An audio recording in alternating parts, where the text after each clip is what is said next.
Seperti petir di siang bolong.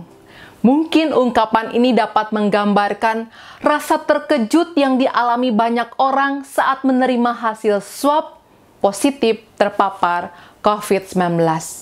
Dan saya pikir memang pasti sangat mengejutkan, karena tanpa sepengetahuan kita, tiba-tiba saja corona sudah bersarang dalam tubuh. Saudara, ada seorang teman yang pernah mengatakan kepada saya, ia sudah menerapkan protokol kesehatan dengan begitu ketat, tetapi tetap saja ia terjangkit COVID-19. Bicara soal kapan dan bagaimana, ia tidak pernah tahu persis. Yang pasti adalah kenyataan bahwa ia sudah terpapar dan harus segera melakukan tindakan pemulihan kesehatan serta mencegah agar tidak terjadi penyebaran yang lebih luas. Takut, cemas, bingung, begitu teman saya menggambarkan perasaannya sehingga ia mengatakan COVID-19 telah berhasil membuat batinnya terguncang dengan hebat. Saudara, rasa takut, cemas, dan bingung saya pikir merupakan hal yang wajar dialami dalam situasi-situasi sulit. Sebab sekalipun ada banyak orang yang sembuh, tetapi kita tahu tidak sedikit juga yang meninggal karena COVID-19. Oleh karena itu, persoalannya bagi kita saat ini adalah bagaimana cara menghadapi serangan kepanikan tak kala kita ada dalam masalah. Tentu bukan hanya soal COVID-19, tetapi masalah-masalah lain yang tanpa kita duga tiba-tiba datang dan mengguncang kehidupan kita. Saya teringat kesaksian pengalaman para murid Tuhan Yesus dalam Injil Markus pasal yang keempat ayat yang ke-35 sampai dengan ayat ke-41. Injil ini menggambarkan perasaan takut, cemas, dan bingung yang dialami para murid ketika taufan mengamuk dengan dahsyat sehingga perahu mereka mulai penuh dengan semburan air. Kita binasa, begitu pikir para murid. Akan tetapi yang sangat menjengkelkan mereka adalah Yesus yang diam saja seolah tidak peduli. Padahal rasanya saat itu pasti tidak mungkin Yesus yang tidur itu tidak tahu bahwa air sudah mulai memenuhi perahu. Saya pikir kita semua dapat membayangkan perasaan para murid saat itu adalah perasaan yang wajar karena situasi yang tengah mereka alami.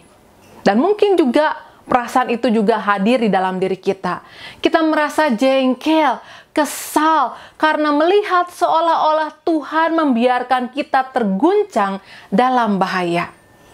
Untuk itu penting rasanya bagi kita untuk memastikan apakah benar Tuhan tidak peduli dalam pergumulan hebat para murid-muridnya. Rasanya sepertinya tidak mungkin Tuhan Yesus tidak peduli. Sebab Tuhan Yesus punya kasih yang besar kepada setiap orang, apalagi orang-orang kepunyaannya. Persoalannya mengapa ia membiarkan gelombang menerpa sedemikian rupa? Rasanya jawabannya mungkin karena ada karya Tuhan yang hendak dinyatakan melalui peristiwa itu. Hal itulah yang kemudian kita bisa lihat ketika kemudian Yesus bangkit dan menghardik, serta danau pun dikatakan langsung tenang.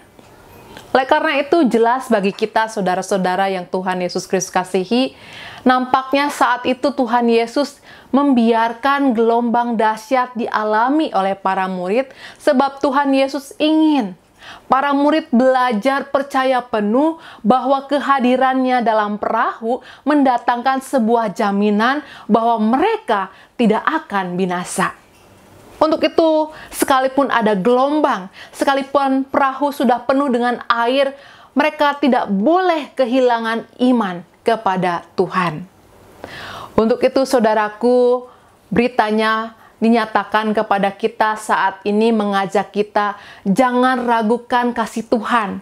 Sekalipun kita tengah ada dalam kesusahan, mari terus letakkan pengharapan dan rasa percaya kita kepada Tuhan. Sebab Tuhan adalah Allah yang hadir dalam kehidupan kita. Memang, tidak selalu Tuhan meluputkan kita dari persoalan. Sebab seringkali juga Tuhan membiarkan kita menghadapi persoalan demi persoalan. Tetapi kita bisa melihat lewat persoalan-persoalan yang telah kita lewati, ternyata Allah memakai persoalan-persoalan itu untuk menambahkan hal-hal baik di dalam diri kita. Khususnya iman di dalam diri kita. Akhir kata, pada saat ini saya hendak mengajak, mari tetaplah tenang dalam menghadapi segala hal yang tengah kita alami. Sebab kita tahu Tuhan berserta kita. Tuhan Yesus memberkati. Amin.